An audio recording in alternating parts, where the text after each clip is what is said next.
It is Throwback Thursday here on Main Street Sports Today, presented by the Tennessee Orthopedic Alliance of Columbia. I am Maurice Patton. That is Wade Neely.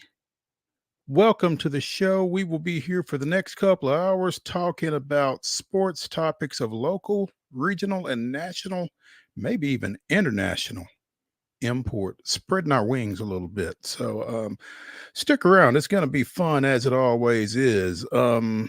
As Wade and I try to stay awake because our day got started early today.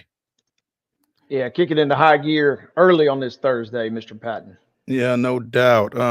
Wade and I were co-hosts at the Main Street Murray Awards that tipped off at 8 o'clock this morning over at Columbia State. Recognized a lot of retail outlets, among other things, in and around Columbia. So congratulations to everybody that we recognized as a result of our readers vote. So a lot of nice folks got some recognition earlier today through the Main Street Murray Awards, and we'll have more on that in an upcoming Main Street Murray and on our Facebook page and that kind of thing, so you can check and see who some of our honorees were. But that was a nice function, if early. So again, been a long day. Wade, I was working from my recliner before the show, and if I could have figured out how to rig it up, I'd have been doing the show from there because I was awfully comfortable. But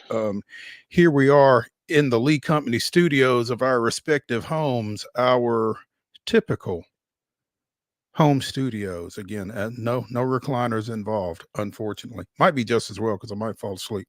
But Wade, other than the early start, how's your Thursday to this point? Hey, Thursday's been good. We got a lot to get into today. You mentioned the Main Street Murray Awards were a big hit. We got to recognize a lot of cool businesses, a lot of great folks, but most importantly, we got everybody's picture. They got their picture with their awards, so now they can show off to all their friends and family and patrons there that they're a proud recipient of the Main Street Awards, and it was a good time. Yeah, Columbia State was popping this morning, and a lot of sports has been popping already. As we got a lot to dive into, including a couple good segments coming up here in this first hour.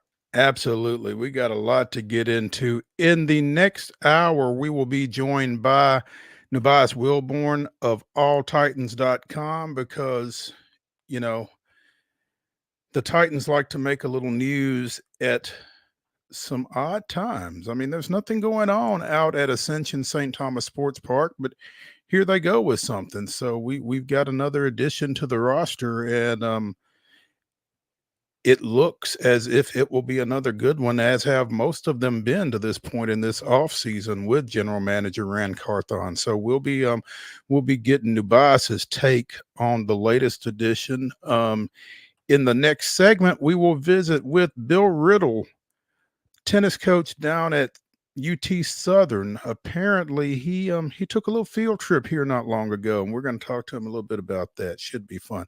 We'll also be talking some Braves, some Major League Baseball. The home run derby field is complete. We will get you the final 2 entries there. We'll close the show with the grab bag, and there's a lot in there. I'm looking forward to that. And also, again, it is Throwback Thursday, and we're going to throw it back.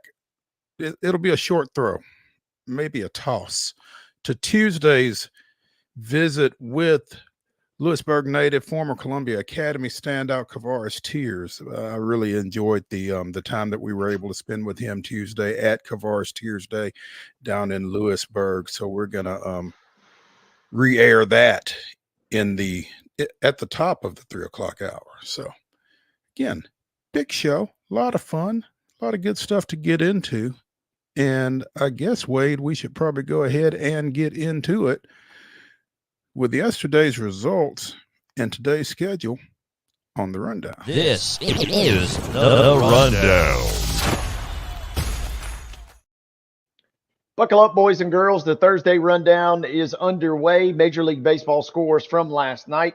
It was the Astros defeating the Marlins 9-1 was your final there. The Diamondbacks defeated the Braves 7-5. In minor league baseball action, it was the Sounds defeating Iowa. 11-2 was your score there. And we gave you guys a few of these yesterday, but here's your full scoreboard from yesterday's WNBA action. Liberty knocked off the Sun 71-68.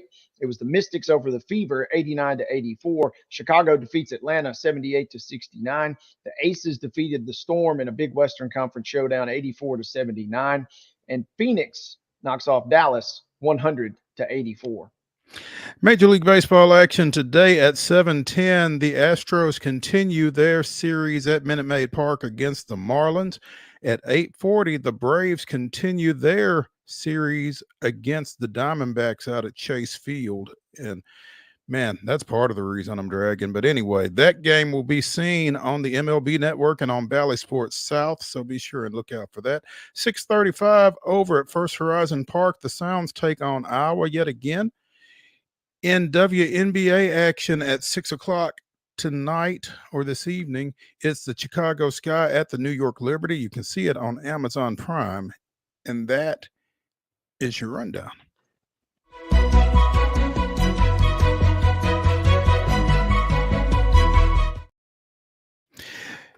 Top story brought to you, as always, by Piggly Wiggly in Neely's Mill in Columbia. Be sure and check out their delicious daily deli lunch items that are available until 6 p.m.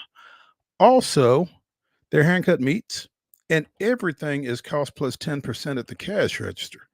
Piggly Wiggly, Neely's Mill, Columbia, bringing you our top story. And, you know, it's been talked about since the U.S. men's soccer team kind of caved in during Copa America. And yesterday it finally happened. Greg Berhalter, well, you won't have him to kick around anymore. The U.S. men's national team scored just 3 points in the group stage. Couple of disappointing losses, and Berhalter relieved after 5 years over 2 separate stints. But it was the second 10-month stretch that really did him in. And again, the performance in the Copa America with the loss to Panama and Uruguay. More about Uruguay later in the show, by the way. But after a post-tournament review that was said to be comprehensive, the Federation relieved Berhalter of his duties, according to this article on yahoosports.com. Wade, as our resident soccer expert, I mean, this doesn't come as any surprise, I don't guess. No, I don't think so. A lot of fans had kind of been on the fence about Greg Berhalter. You know, we had mentioned on this show previously that, you know, when you're the coach of an international team, you usually get a 4 to 5 year window, maybe at the most, unless you're just producing just an insane run, you know, like a multi-World Cup type situation. And you can look at it that way, but also the other way to look at this is Berhalter had some success, but also had a lot of just weird ups and downs throughout his tenure, had some off the field issues that kind of a lot of fans weren't sure if he should have been brought back to begin with. So in a weird way, this just seems like a natural and inevitable end that he bows out in the group stage of the Copa America. It's the first time the U.S. has ever not made it out of the group stage in a tournament that they have hosted. So home field advantage, in a sense, in this tournament did not yield the benefits that USMNT was looking for. And so Berhalter is out. Probably not a huge shock, but now kind of the real question is what is the U.S. Soccer Federation going to do going forward here as they try and bring in a replacement for this next cycle? Because, again, we're hosting the World Cup in 2 years, and you want to have a top-notch team by the time that rolls around. So how do you go about securing an individual that can assure that?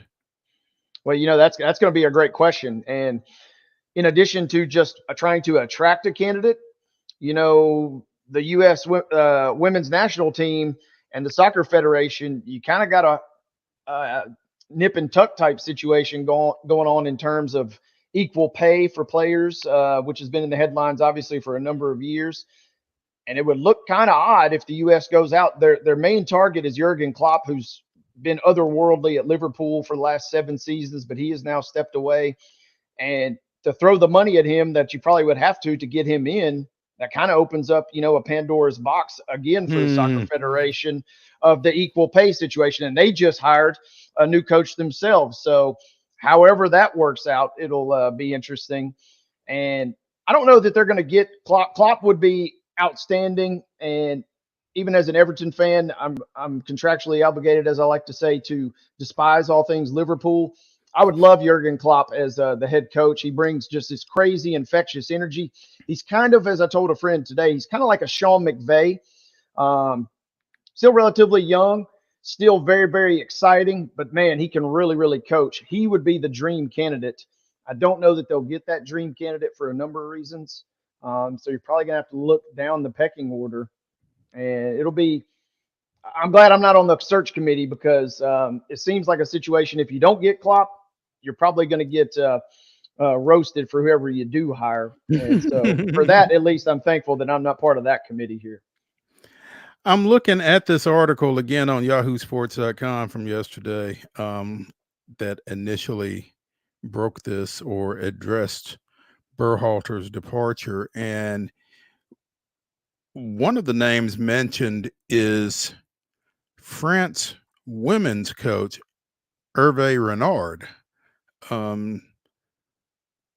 expected to leave that post after the upcoming Olympics in Paris because he is eyeing a 3rd men's World Cup after previously coaching Morocco and Saudi Arabia, which I guess brings up the question, xenophobia aside, I mean, and you mentioned Klopp, so I guess it doesn't really matter, but what is the importance of hiring a U.S. coach as opposed to an international coach, or is there any? I think for any fan that is looking for success, they've kind of long tossed that potential phobia out the window. The only problem is, and U.S. has done a great job of promoting, Greg Berhalter himself, promoting up the ranks in the MLS and other leagues here in America. The only problem is you're facing the opposite of that. How many top-tier coaches want to come to the U.S., which I'm not going to say is a dumpster fire, but they've really had some mismanagement going. You can smell the smoke, huh? Is that what you're saying? Yeah. And so why would you come over to America, coach the national team, which is on talent alone, punching below the rest of the world, but you could maybe coach them up a little bit, or maybe I'll just stay and I'll just be the Belgium head coach, or maybe I'll just, take a nice cushy job in a league in France somewhere. The appeal of coming to America is maybe not quite there for the rest of the world in terms of soccer managing. The thing with Klopp, though, is he kind of is burnt out on Liverpool. That's why he stepped away. America, as we've seen, can draw some international talent. Maybe it could be enough this time to draw an international manager as well. So what you're saying is in college football terms, Team USA is kind of a Kansas as opposed to, say, a Ohio State or a Michigan or somebody like that? Yeah, I mean, in the grand scheme of things, we're, you got to go all the way back. What is it? 1936 is still the best U.S. finish in a World Cup. We got 3rd, but that was also, I think, the first World Cup. So the U.S. has not really been a soccer powerhouse. 1938 World Cup. So they punched above their weight with American managers for a long, long time. And a lot of folks think that bringing in an international manager of a high caliber would be enough to maybe get them to that next threshold. The only problem is, how do you convince them to come over? It's kind of a, chicken egg type situation. Mm-hmm. Klopp could be the guy. He's at the top of everybody's list. I think ESPN had a kind of like a power rankings. He was number 1 for sure. But in that same power rankings, it said percent chance, that this comes to pass. And he was listed somewhere around 20% in the graphic that I saw. So would be really, really neat. Would be very exciting. I just don't know that it'll pan out. Maybe the U.S. can pull one off. They hired Jurgen Klinsmann several years ago, which was kind of a shock. Maybe they could do it again with Klopp here. So you're saying there's a chance? I mean, there's a chance. And, like I said, that appeal of coming to America is strong for some managers, because the expectations are a little bit lower. It kind of to use that college football analogy, if you coach the French national team and you lose 1 or 2 matches, they're calling for your head, kind of like if you're the head coach at Alabama and you only win 10 ball games. Right. Whereas you go to Washington, Kalen DeBoer type situation, or America in this case, and you win 10 games, they're ready to build a statue of you. Statues. Yeah.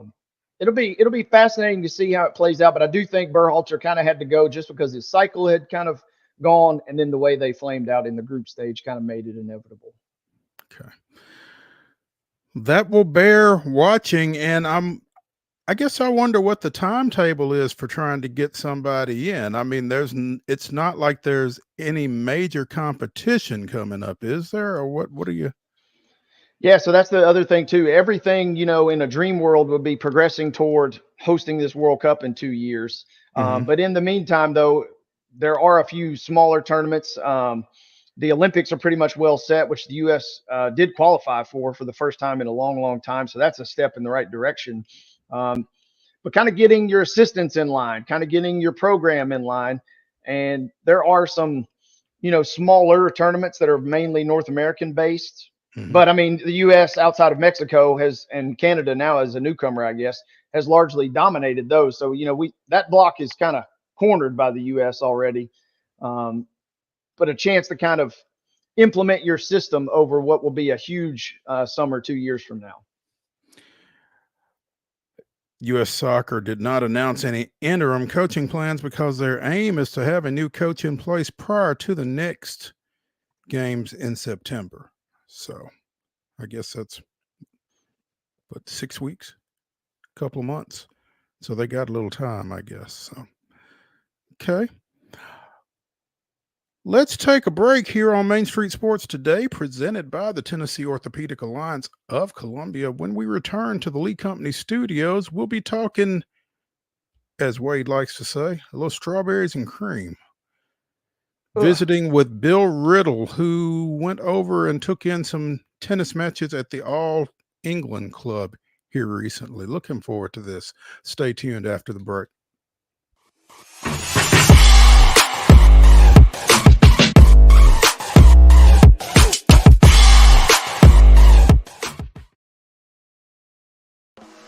Bluegrass Auction Associates is hosting another estate auction in White House, Tennessee on Saturday, July 20th at 10 a.m. Join Bluegrass as they sell the Judy Matthews Honeycutt Estate, conveniently located in the scenic Orchard Park subdivision. This beautiful estate includes both real estate and personal property, so everything must go. Everything will be sold on-site and in person, and a 10% buyer's premium is added to the final bid. So bid with confidence with Bluegrass Auction Associates, committed to excellence. We thrive under the lights. A city of performers, putting on one heck of a show. Headlining night after night. Welcome to Smashville.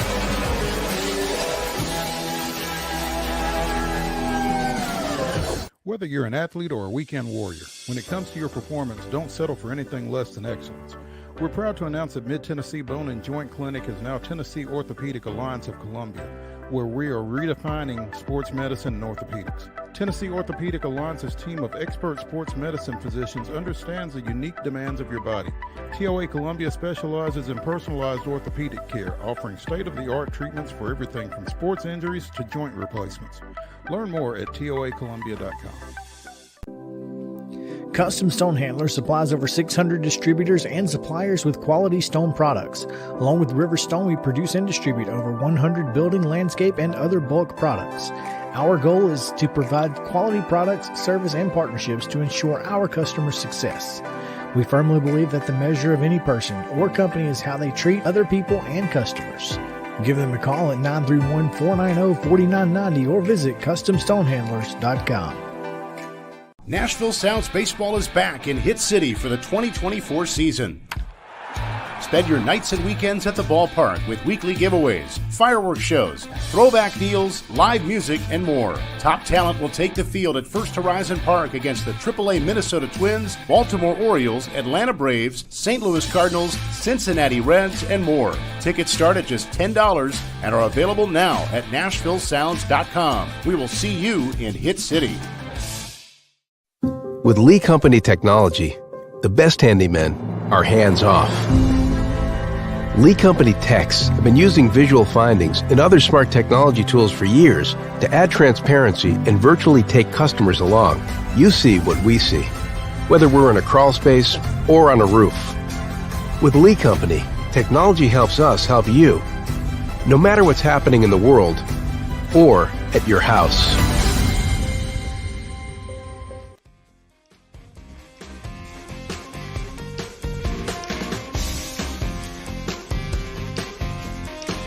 I'm Maurice Patton. That's Wade Neely. We are Main Street Sports Today, presented by the Tennessee Orthopedic Alliance of Columbia, coming to you from the Lee Company studios of our respective abodes. And it is now Coach's Corner, and we are visiting with University of Tennessee Southern tennis coach Bill Riddle, who is back from his trip across the pond to Wimbledon. Coach Riddle, good afternoon. Hey, how are you? Doing well, thanks. I'm excited for this segment because I've not known a whole lot of people who have actually seen Wimbledon in person. Was this a first for you, or is this something that you kind of make a habit of, or how does this work? Well, I'm pretty lucky. I've been a number of times, and as Wade can tell you, I kind of wear a lot of hats in the tennis industry, in the tennis world, and been pretty fortunate over many years to see a lot of great places like Wimbledon and spend some time there. And so back from Wimbledon, but I'm actually coming to you from the middle of Toronto, Canada. So sorry for any background noise, but I was on my way to the club, and this is where I made it. I should have prefaced this, Mo, by telling you, get ready to be flexed on. Bill loves to do this, so I'm not surprised. Sorry. No, I'm unflexible in more ways than one, but no, that's fantastic. So London, Toronto, where in the world is Bill Riddle, huh? Well, my wife said the same thing. Yeah, I can imagine. Yeah. So clearly the event is still going on, so you weren't able to necessarily, or you did not stay for it in its entirety. How long did you go over? Right. I was there for maybe about 10 or 12 days. I was there for mainly all of the qualifying rounds and first couple of days of main draw up until probably like Wednesday, Thursday, and then had to get back. But yeah, for those who've never been to Wimbledon, it's a truly remarkable place, a truly remarkable tournament to be able to be a part of and be around. It's just the atmosphere is unlike any other tournament in the world. My immediate question, Bill, is did the fans or the patrons, maybe even if they're called, do they have to wear white as well? What is the dress code for fans? No, the fans can wear anything you want, and actually, practice courts, the pros can wear what they want there as well. But what's really interesting about Wimbledon, unlike any other, professional tournament, everyone really dresses up. Whether you're a general admission ticket holder or you're setting, courtside, it's very fashion forward over there, and it's kind of a nice thing. So in other words, Wade, you and I would be pressed, hard pressed. Yeah, I'd have to dig in the closet a little bit for sure. I'd have to. There's nothing in my closet. Doesn't sound like so. Yeah. What does a tennis coach wear to Wimbledon, Bill? Well, I pretty much every day I'm in tennis gear because I'm kind of bouncing around from different activities and whatnot. But you can usually tell the tennis coaches are all in their tennis gear, and all the spectators are pretty dressed up. So it's a clear distinction there. Did you bring any UT Southern merch while you were across the pond this trip? Of course. We actually, I signed a young man who's going to be playing for us this fall. Alex will be joining us in August. So it was really good because I got to spend a few days with him. He was actually, playing a tournament. And so got to spend a little bit of time with him, met his mom. And so, whenever we can spend some time with our international players that are coming in, that's huge. So I was really happy about that. So is that how you write this off, as a recruiting trip? Well, no, I mean, here's the thing. The truth of the matter is college coaches are always recruiting, no matter where you're at, no matter what you're doing. The truth is you're always looking for that next player, that nugget that's going to help you. But for me, I'm always kind of, wearing a couple of different hats. I did some coach education while I was there. Caught up with a couple of buddies, but always looking. They do one of the biggest showcases, college tennis showcases, right before Wimbledon kicks off. And so spend some time looking at players for fall of 2025 as well. ABC, Wade. Always be recruiting. Always be recruiting. I like that. Yeah. I feel like Bill definitely fits that moniker. And Bill, I got to ask you too, recruiting. We just saw you a few weeks ago at the state tournament in Murfreesboro. How does your mindset change, or does it change at all when you try and recruit kids from Middle Tennessee versus to try and recruiting kids that are in Australia or England, perhaps? Well, I mean, I'm always looking for American players. I'm always looking for local players. And you and I have talked about this. Sometimes it's a struggle in our sport, in tennis, really from the education standpoint of the players and the parents.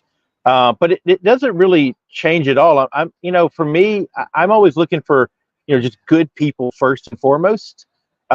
Secondly, I want them to love playing tennis. I know that those two things sound like kind of crazy, but without a good person who loves playing tennis, man, it just gets tough, deep into the season. So for me, it's always those two things first and foremost. And then, someone who's looking to get a great education, because UT Southern, we've got amazing academics there. And so those are my top three right there. Bill Riddle, UT Southern tennis coach, joining us here on Coach's Corner on Main Street Sports Today, presented by the Tennessee Orthopedic Alliance of Columbia. And Bill, you touched on a couple of things that kind of intrigued me there, because I've heard other coaches in other sports at the collegiate level say that sometimes recruiting international athletes is a little bit, not necessarily easier, but it's a different dynamic, just that they don't have, Power Five, ingrained and that kind of thing. I mean, is it easier for you to sell a kid on UT Southern who's from England or even from Toronto or someplace like that, as opposed to somebody from the Southeast or somebody from the States? Well, I think the big thing is that, international student athletes are looking for a chance to come to the United States first and foremost. And then I think they're looking at the schools and the programs secondary. I don't want to throw shade on American kids or parents, but a lot of them are looking at, it's D1 or nothing. They've got this mindset of, if I don't play at a top school, then I'm not really playing. And that just comes down to education. They don't really understand how good tennis is, and other sports as well. They just don't understand how good the levels are all the way up and down the list there. And I say this all the time. I put this out there that there's as good of tennis at the NAI level as you're going to find anywhere across the country, maybe excluding the SEC, but I mean it's really good tennis. And piggybacking off of that to some degree, you have been at the Pulaski School for quite some time. You were there when it was Martin Methodist, I assume. And so, yes, sir. How has recruiting been as UT Southern as opposed to as Martin Methodist? Well, I mean, that's a great question. I mean, the reality is, Martin Methodist was there for 150 years, and we had people. I had tennis buddies of mine who, coached tennis for years that were in Nashville or Birmingham that never even knew that Martin Methodist really existed and was an option for their players. Once we became UT Southern, I mean, it really opened the door for a lot of things. The power of that orange and the power of UT is massive. And I actually, one of the first calls I got was from a coach in the SEC that said, "Hey, you guys want to jump on the schedule this, next year once we became UT Southern." And I said, I appreciate the call and appreciate the invite, but we're still the same program we were. We just have we're wearing orange and we got a really nice name behind us. It's going to take us a while to get to that level, but it really is perception to some people. They don't realize all the different levels, but I think it's been really good for us. I think it's been good for all the sports. I'm excited about where we are and what being a part of the UT family is. Absolutely. And Bill, I was going to ask about the schedule because one thing I've always appreciated, I'm sure Mo will as well, even at NAIA level, you guys are willing to play really anybody. And even this year, taking on schools like Chattanooga and Lipscomb, in addition to some other schools that we've seen you guys play over the years. Kind of maybe if you would just walk us through your mindset when it comes to making a non-conference schedule, because you guys already have a really challenging NAIA schedule, playing in one of the tougher conferences in the NAIA. Yeah, I think hands down, and no one can really sway me from this, but the Southern States Conference for tennis is probably one of the toughest conferences in the NAIA. And for us to try to be prepared to play, our top 5 teams in our conference are top 20 in the nation. So to prepare for that, we're not ducking anybody. We played MTSU and UT Chattanooga and Lipscomb. I mean, we're playing D1 teams that are deep, that are good, in hopes of preparing our players for that level of competition and that level of play on the court, and also really the mindset. So we're trying to get ourselves mentally and physically ready to play just in our conference. And I think it's only going to get tougher and tougher as the years go on. So yeah, I mean, we want to play just good tennis. We don't care who you are. We want to play good tennis and be prepared to compete. And I would imagine, Bill, that's a great selling point when you go out and recruit, that you're going to be playing some of the folks that you are going to be playing. I mean, just because you're playing NAIA tennis doesn't mean that you don't have an opportunity to measure yourself against the best. Well, that's right. I mean, I think the players, when we would play, let's say at MTSU's, indoor facility or at their outdoor facility, or, any of these D1 or bigger schools, they've got really nice facilities, and, to play on a bigger stage like that is important, because when we get to, our conference tournament or to the, nationals, hopefully, you're playing on a bigger stage, and you've got to be prepared to be able to deal with that. And, for me as well, I want to give our players an opportunity to experience all that college tennis has to offer. And, I think that's the best way to go about it. Bill, someone has told me to ask you about a taste of tennis. A taste of tennis. Wonder who that might be. Well, Taste of Tennis is one of probably the premier events in the tennis world. I've been very fortunate to participate in their events at Indian Wells, in London, as well as in New York, and they do a great job. It's not a bad deal. It's a lot of chefs bringing some amazing food together with tennis players and music, and those events are always really, really, really fun. So here I was all this time, Bill, thinking that maybe you were like preparing the food. Turns out you're just sitting there and eating the food. Is that what you're telling me? Well, I mean, there has been a couple of times where I've done some cooking, some food preparation, as well as doing some MC work. But typically, the Taste of Tennis events are a lot of really, really good chefs from around the world cooking some of their specialties and man, it's really good whenever I'm there. Yeah, Bill, I was picturing you in the chef's hat even back the in tote, the day. absolutely, yeah. Mhm. You gotta like that. Bill Riddle, tennis coach at UT Southern, joining us here on Coach's Corner on Main Street Sports today. Bill, you said you were there for the qualifying rounds at Wimbledon and for some of the main draw early on. Did you see anybody that we need to be on the lookout for? Anybody stick out for you? Any names that we need to be aware of going forward? Well, I mean, that's a great question. There's the reality is that the professional tennis ranks, it's so deep, and if you probably noticed, more and more players are coming out of the college ranks and making a splash at the professional level.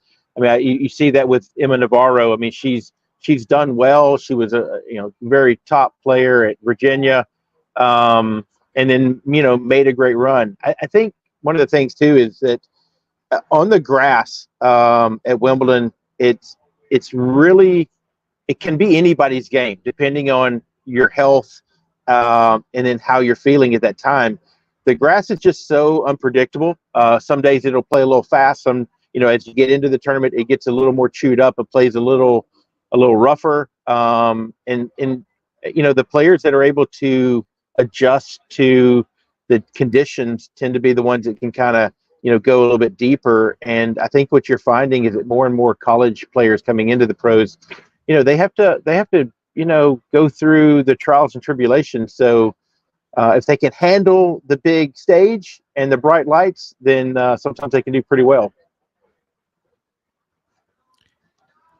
Are you still continuing to keep up with what's going on over there, even though you are, well, not even stateside, but now that you have returned from England? I mean, are you still watching and keeping up?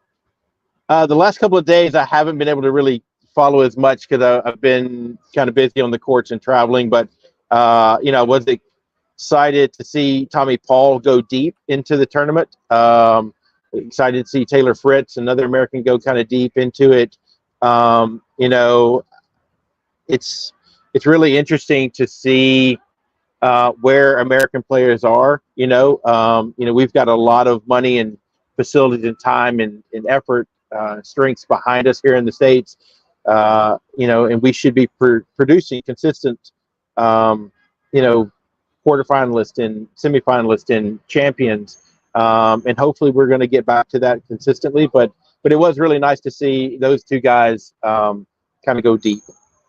Real quick, Bill, before we get you out of here, sorry, Mo. No. Bill, I wanted to give you a chance to shout out. You guys have some exciting facility news that's been kind of a couple years in the works down in Pulaski. What's the latest, and what can you tell us about the kind of new home for the Firehawks this year? Yeah, I'm so excited, and I know all of our staff and administration very excited to have new facilities. We partnered with the city of Pulaski. Magazine Road Park redid 4 of the tennis courts, built 2 new ones with a very nice donation from Dean Neville. And we're going to be opening that up. We're going to have a grand opening in early September, I know. And it's going to be nice. We've got 6 brand new tennis courts there. All the logos will be there on their courts. So they're on the windscreens. It's going to be a real great experience for everybody. I know we've got 4 fall tournaments we're hosting. Finally get some teams to come to visit us in Pulaski. So really excited about having our own courts. Any locals in your program that you want to tell us about, Bill? Anybody from around the area that's looking to be particularly solid for you in this upcoming season? Yeah, I'm excited. We've got a couple of American players coming in. Gabrielle Kirkley is coming in from Atlanta, which is somewhat local for us. But then also Ethan Porterfield coming in from Chattanooga. Young man that I feel like Wade, you were up there with us in Murfreesboro. Young man that won the state title in his division. I think he's got a lot of upside. He's a fighter. He was actually also a pitcher for his baseball team. And for me, I love that mentality of, a guy who wants the ball in his hand, standing on the mound, ready to throw heat. same thing kind of transfers over. So I'm excited about him being on the team and in the lineup. And for us, that's pretty local. I think, having a new facility and being able to do stuff with the community, in years to come, the goal will be to help develop kids, truly in Pulaski and Giles County and surrounding areas, to maybe give them a chance one day to play at this level of college tennis. Bill Riddle, tennis coach at UT Southern, joining us here on Coach's Corner on Main Street Sports Today, presented by the Tennessee Orthopedic Alliance of Columbia, currently in Toronto. Now, we didn't ask you, what are you doing in Toronto right now? Or can we ask you? Well, yeah, you can. I mean, it's the story. No matter where I'm at, wherever I'm at on the planet, I seem to be doing the same thing. I'm either guest coaching, I'm doing coach education, and or recruiting, which is all the above while I'm up this way. So, like I said, and you said it too. I mean, coaches are always recruiting, always looking. Well, good luck. Maybe you can come up with somebody while you're up there, and we appreciate you taking some time with us this afternoon, and we'll let you get back to it. Well, this has been fantastic. I appreciate the invite, Wade. Thank you so much, and hope to see you guys again soon. Absolutely. Sounds good. Thanks, Coach. When we continue here on Main Street Sports Today, presented by the Tennessee Orthopedic Alliance of Columbia, it will be time for some professional baseball chatter, particularly of the Braves persuasion. So stay tuned when we return to the Lee Company studios after this.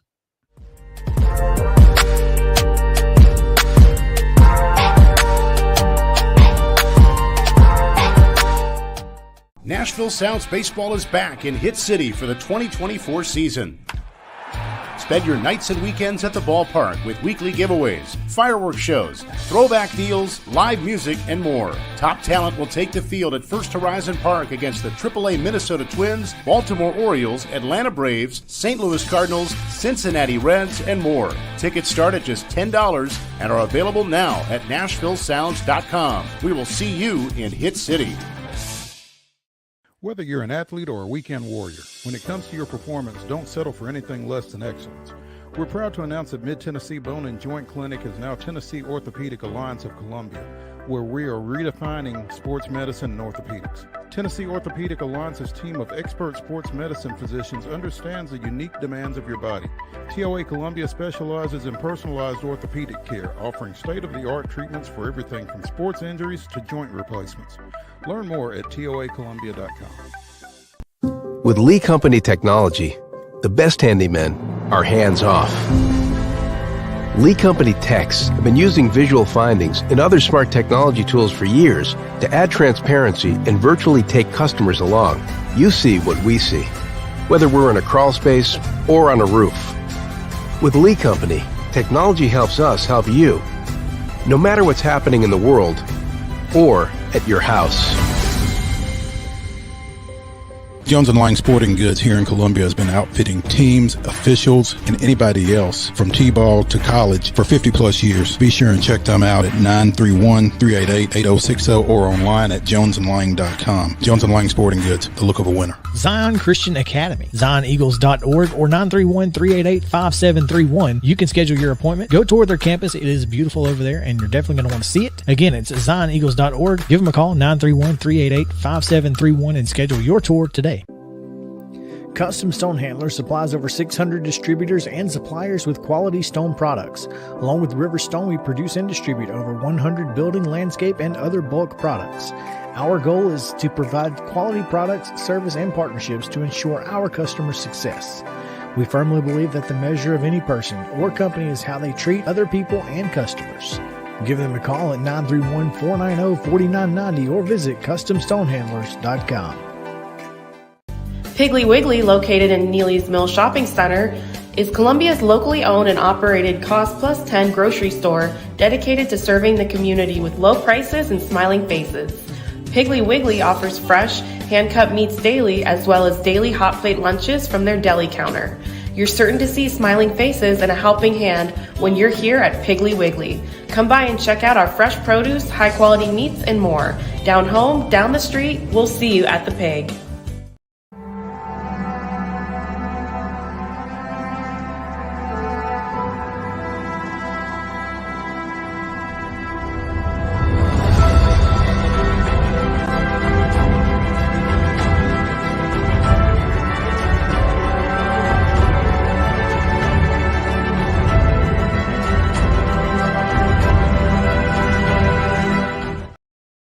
July 11th, 2013, Freddie Freeman celebrated his being named to the National League All-Star team via the final man vote by going 3 for 4 with a 2-run double and a pair of RBI base hits as Atlanta down visiting Cincinnati 6-5.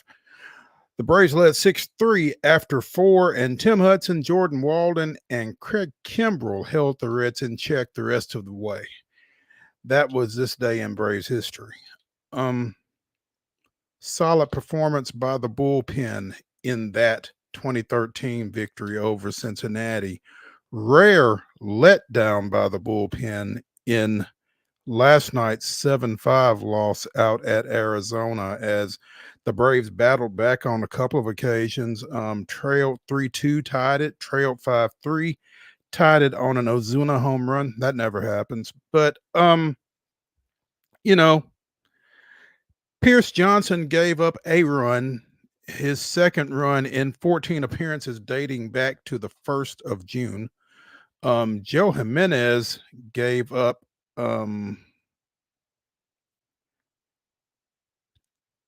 he had given up 2 runs over 17 innings coming into last night. He gave up 2 runs in the 8th last night. So, I mean, Braves fans are some of the worst about overreacting to every single loss, but sometimes that other team, you just got to tip your hat to them. And I think last night was one of those nights. We've talked about Arizona. Again, they are the defending National League champions. And, after you've gotten 2 from them at their place, they got a little pride too. So, they bounced back and they got one. And they got to a couple of guys who had not been very get toable over the course of this season. And sometimes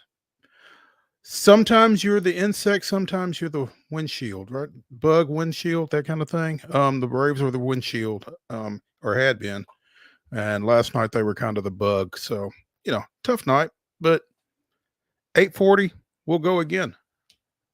Yeah, a chance to get back, and you're right. No one said it was going to be easy, even though the D-backs are below 500, still a strong team, and especially they got some key guys in that lineup, whether it's Marte or Walker. Walker was kind of held in check last night, but Suarez at the bottom of the lineup was the real villain. Had that home run early, and then Marte also had one early. So they have some offensive firepower. And we didn't even mention Corbin Carroll at the top of the lineup. He was kind of held in check last night too. So it's not as if we're struggling a little bit this year, but with his speed, he's always a threat. So he's somebody that you have to account for. But yeah, they will try to do so tonight. Max Fried gets the start for Atlanta, 7-4 with a 3.18 ERA. It's Brandon Pfaadt, 3-6, 4.19 going for the D-backs in this series finale before the Braves travel on to San Diego for a 3-game weekend set to close out the pre-All-Star break portion of the schedule. So we'll see how it goes. Before last night's game, the Braves made a flurry of transactions. We talked on yesterday's show about A.J. Smith-Shawver being activated off of the injured list following an oblique injury. Well, he has been sent down to Gwinnett. Also, outfielder Ramon Laureano has been placed on the IL with an oblique injury.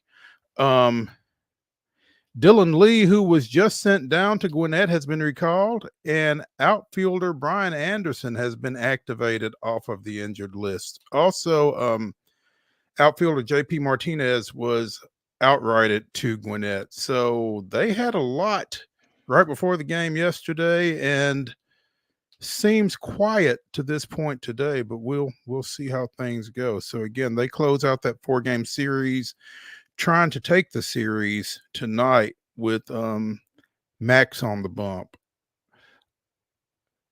Houston with a nice little win behind Framber Valdez. It's 10 strikeouts in 7 innings as the Astros down Miami 9-1. Yeah, much better, much less heartburn, right? Yeah, after 4-3. After the 1-run victory the night before. Yeah, Valdez, nice effort on the bump.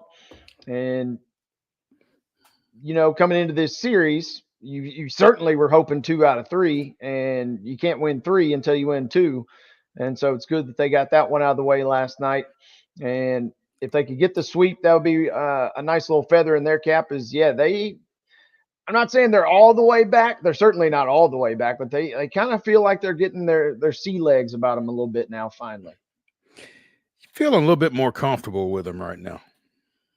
At least, yeah, they're watchable now. They were borderline unwatchable the first half of this season. First couple of months, they really kind of struggled, but kind of clicking. Yeah, it's the Marlins, so you can't get too jazzed up about it. But I mean, you got to go out and win those games, because if you don't win those games and you find yourself in a race late in the season, those are the ones that you're kicking yourself saying, how did we lose 2 or 3 to the Marlins? And that could be the difference for a team that's battling for the postseason now. It's not as if they have a big lead, so any win is a good win for them. Yeah, I mean, it's funny how people say, well, it's the Marlins, but okay, till you lose to them.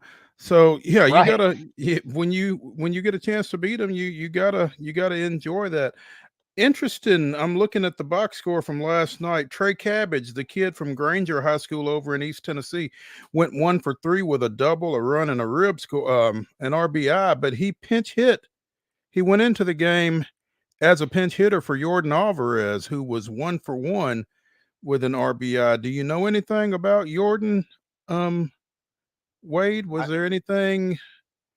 I don't, and that makes me a little nervous. Yeah. Maybe it was just maybe got up early, and that's why I did see that. He had hip tightness issues. I did see a quote Okay. last night from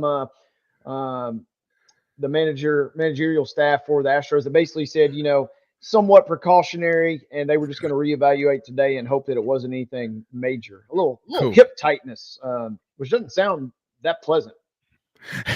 It doesn't sound very pleasant. My hips are way out of whack, so I'm imagining how big his hips are, how big of a guy he is. If his hips are tight, yeah, that's probably pretty uncomfortable. Wait a minute, Mr. CrossFit himself has hip issues? Come Man, on, I am as out of I'm a big fan of my buddy down at a chiropractic office down in Pulaski, because my hips are always out of alignment. Not good. I understand. Sleep posture, sleep posture, sleep posture, he tells me. And what do? Do the opposite of what he says. So one of these days I will learn. But yeah, I've yet to learn my lesson.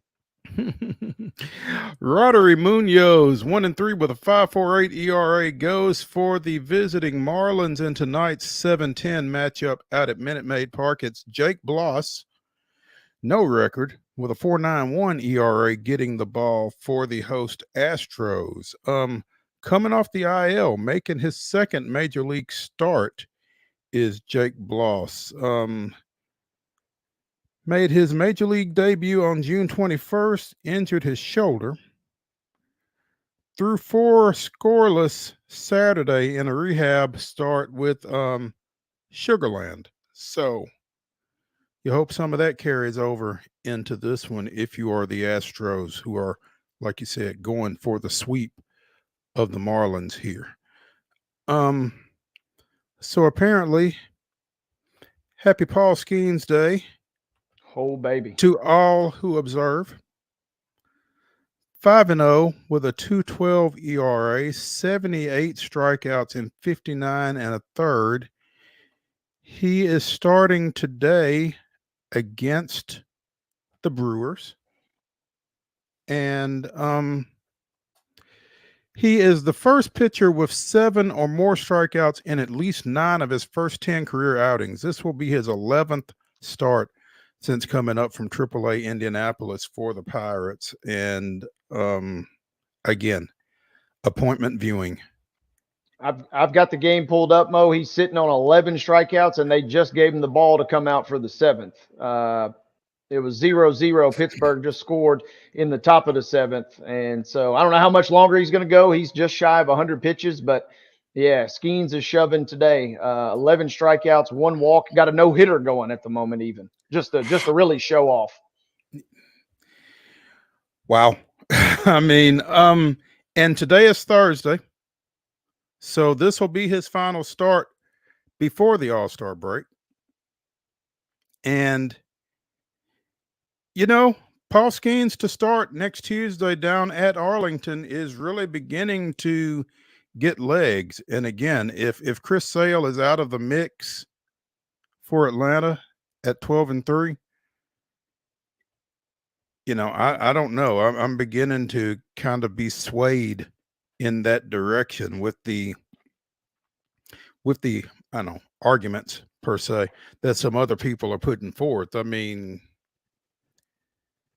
it would be worth watching to see him against the top of the American League lineup.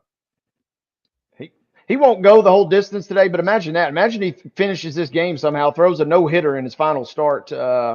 Before the All-Star break? The major league execs are begging for him to get the ball to start things off next week. Goodness gracious. All-Star It is, game.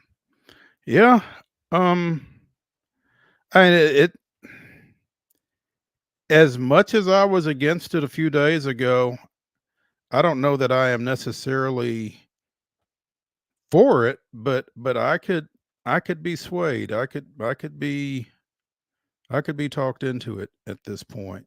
I see the idea, I understand the concept, and I don't hate it like I did. Yeah, and I'm just wondering, who else do you potentially he does get through the seventh, and probably not coming back out, but 7 innings of no-hit ball with 11 strikeouts. Innings of so he didn't strike anybody out this inning? Took a rare inning off, I suppose. But I'm wondering, if not Sale, then who are some other even candidates? I mean, because it just feels like he has just kind of swept everybody off their feet with this start to his career here. He's clearly broken onto the radar, and it's tough to ignore what he's doing. I mean, again, you said he just pitched through 7 with 11 strikeouts, so that gives him 89 strikeouts in 66 and a third innings. Yeah, and I'm trying to figure out who. It's tough to know who the other options are, just from a standpoint of when are some of these other folks going to go between now and then? I mean, realistically, not every starting pitcher is going to be in play for Tuesday night, obviously. So, Hunter Green had a big day for the Reds today as well, double-digit strikeouts. There's some good quality arms in the National League. And then the crazy thing is on the other side, on the American League, I saw a tweet the other day. I meant to mention it on the show when we were discussing the rosters. I mean, who would have ever dreamed we could be talking about Seth Lugo versus Paul Skeens to start the All-Star game? Yeah. I mean, Crochet, even, you can make a similar argument. He has been lighting it up for a putrid White Sox team.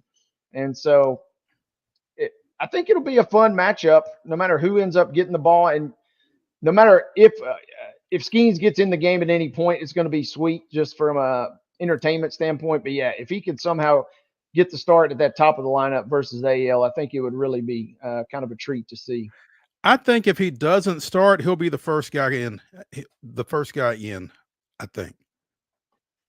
I mean, and man, it would. I mean, like I said the other day, I'm feeling like Pedro 99 All-Star game vibes with the way this guy has been just mowing people down. It would be electric if he could come out and produce versus the top of a pretty stacked AL lineup potentially. Yeah. I mean, again, the idea of Skeens versus Judge.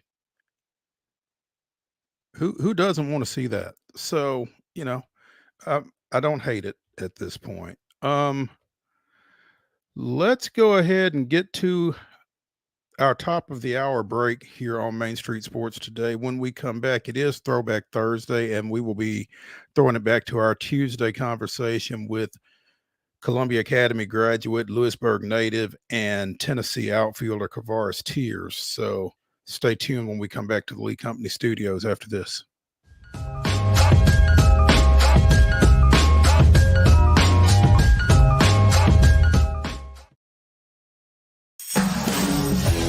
We thrive under the lights. A city of performers, putting on one heck of a show.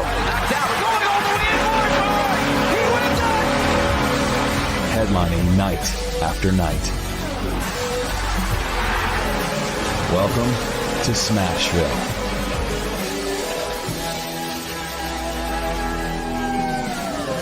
Whether you're an athlete or a weekend warrior, when it comes to your performance, don't settle for anything less than excellence. We're proud to announce that Mid-Tennessee Bone and Joint Clinic is now Tennessee Orthopedic Alliance of Columbia, where we are redefining sports medicine and orthopedics. Tennessee Orthopedic Alliance's team of expert sports medicine physicians understands the unique demands of your body.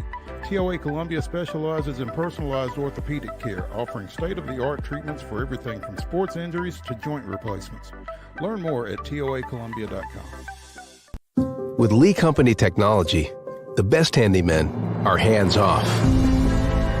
Lee Company techs have been using visual findings and other smart technology tools for years to add transparency and virtually take customers along. You see what we see, whether we're in a crawl space or on a roof. With Lee Company, technology helps us help you, no matter what's happening in the world or at your house. Jones & Lang Sporting Goods here in Columbia has been outfitting teams, officials, and anybody else from T-ball to college for 50 plus years. Be sure and check them out at 931-388-8060 or online at jonesandlang.com. Jones & Lang Sporting Goods, the look of a winner. Zion Christian Academy, zioneagles.org or 931-388-5731. You can schedule your appointment. Go tour their campus. It is beautiful over there, and you're definitely going to want to see it. Again, it's zioneagles.org. Give them a call, 931-388-5731, and schedule your tour today. Piggly Wiggly, located in Neely's Mill Shopping Center, is Columbia's locally owned and operated Cost Plus 10 grocery store dedicated to serving the community with low prices and smiling faces. Piggly Wiggly offers fresh, hand-cut meats daily as well as daily hot plate lunches from their deli counter. You're certain to see smiling faces and a helping hand when you're here at Piggly Wiggly. Come by and check out our fresh produce, high-quality meats, and more. Down home, down the street, we'll see you at the Pig. Nashville Sounds Baseball is back in Hit City for the 2024 season. Spend your nights and weekends at the ballpark with weekly giveaways, fireworks shows, throwback deals, live music, and more. Top talent will take the field at First Horizon Park against the AAA Minnesota Twins, Baltimore Orioles, Atlanta Braves, St. Louis Cardinals, Cincinnati Reds, and more. Tickets start at just $10 and are available now at NashvilleSounds.com. We will see you in Hit City.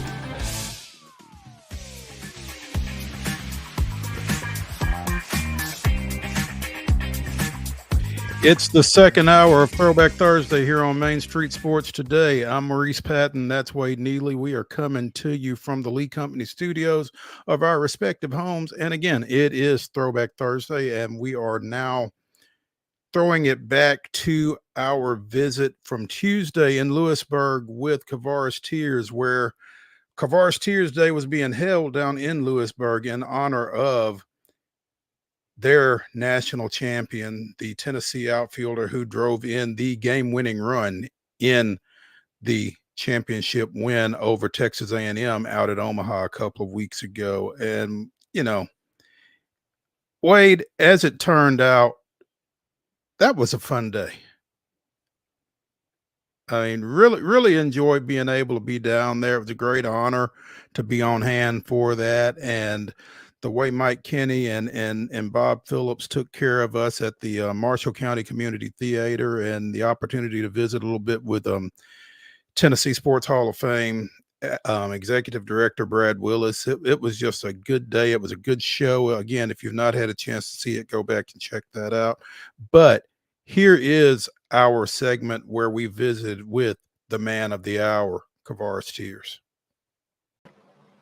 You recognize that guy. That's KAVARES Tears, former Columbia Academy standout, Lewisburg native, and as of a couple Monday nights ago, national champion, right fielder for the University of Tennessee Volunteers. KAVARES, congratulations on so much. And when we opened the show, I said that they were observing KAVARES Tears Day for you being named to the Southeastern Conference Academic Honor. I don't know about that. Apparently, no, seriously. That's real? No, that's real. No, I wouldn't joke about anything like that. No, Wes Rucker tweeted that out earlier. Oh my God. Yeah, 20 of you guys, 20 guys off the UT baseball team were named to the SEC Academic Honor Roll this month. We get it done on and off. That's what I'm talking about. There you go. Congratulations. How big is that? It's pretty cool. I don't know, is that my first time? No, you made it last year. Oh, okay. Well, multi-time. Too many to remember. Right? He's such a great student that it doesn't even register with him. But no, that's fantastic, man. So like you said, I mean, that's great. Again, getting it done on and off the field. There's something to be said for that. sir. You guys certainly got it done on the field. Absolutely. I saw the pictures of you carrying the trophy around on the field at Charles Schwab and Omaha and that kind of thing. It just really, it's got to be a cool moment. Yeah, it was definitely, there was a lot of different emotions going on throughout that whole 24 hours. Honestly. You know, that was a wild 10-day ride from the comeback in the opener against Florida State to Game 2 against Texas A&M, where you guys had to get off the mat with a couple of 2-run homers late to that final game. And I am still trying to figure out how your ball did not get out. You know, I've been seeing stuff saying that it might have been a home run, but somebody told me that it hit a fence behind, like a railing right behind it, and kicked back. Keep the fans in it. They said it hit that. Jace played it as if, like, you know, it hit the wall. So right. I don't know. He sold it pretty well. I had no clue. Yeah, I've not gone back and looked at it. I mean, it doesn't matter now, but I mean, you hit it a ton. I mean, it was as hard a hit ball as I saw in Omaha throughout the series, and the fact that it did not leave the park, and so maybe it did leave the park. I mean, the wind was blowing in like 30 miles an hour, so I didn't really expect it to, honestly. You know, I was able to get with your high school coach, Richie Easton, not long after the championship, and we talked about your transition. I mean, I don't know that you ever sat at Columbia Academy. You were redshirted your freshman year at the University of Tennessee. And in this age of transfer portal and everything else, it would have been real easy for you to bounce. Yeah, absolutely.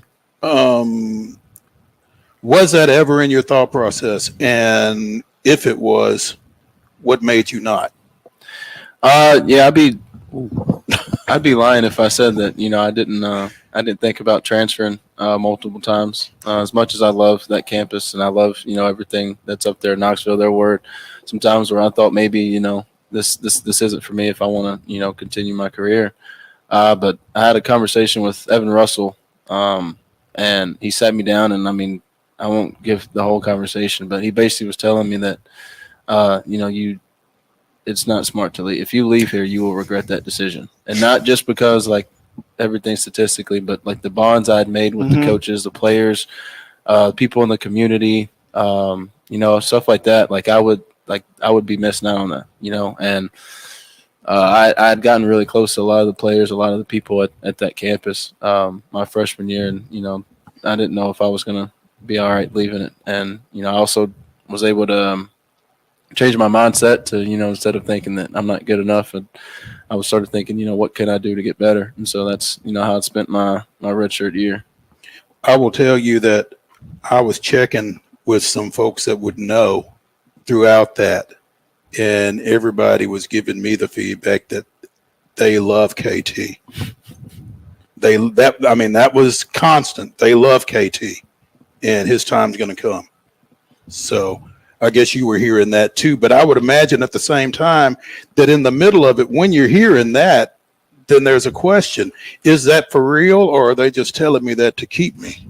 Yeah, that was, you know, honestly, that was definitely, you know, whenever I would have, you know, a negative thought process, that was definitely something that, you know, had ran through my mind. But I mean, when it came down to it, and you know, I was looking at basically the facts, like what's laid out in front of me, the team that we had, the position I was in, and where I was at with, you know, my maturity. I mean, I realized that, you know, Coach V, Coach Elander, they all had their best, my best interests at heart. So tough to push Jordan Beck out the lineup, right? Exactly. KT, I want to ask you, so many games obviously get played, and you guys, I mean, you're constantly working on your game 24/7, but every championship team, no matter what the sport, seems like they have that one moment that you point back to later and say, that's what changed us, or that's what got us over the hump in some way? Was there one of those moments for you? And if so, what was it? I mean, yeah, I think that moment, might be the same for, us as a team. And that was that first Alabama weekend. We went down to Tuscaloosa and we lost that series. That right there. We found our identity. After that, we found out who we were, and we knew that we never wanted to be in that position again. Even though that was the first weekend, we had plenty of more games to be played. We knew that that position we did not want to be in it again, and that was just something that was on our minds. Even though we would go to 1-1 series, I think just about most of our series, we always knew on Sunday we showed up to the field, we were winning that game. That's kind of a scary thought, Mo, because that's already a good team. Now they're a ticked off team. Right. Is the way I'm interpreting that. Is that kind of how it went down, KT? Yeah, a little bit. I think we got comfortable losing the first one and then just getting ticked off, and then deciding we're not losing these next few games. KAVARES Tears, Lewisburg native, Tennessee outfielder, joining us here on Main Street Sports today, presented by the Tennessee Orthopedic Alliance of Columbia. They did a little work on you, didn't they? Was that your shoulder? Is that him? No, that wasn't. Oh, okay. Oh, never mind. My bad. I was trying to get you a little more NIL there. Sorry. Again, you battled your way onto the field.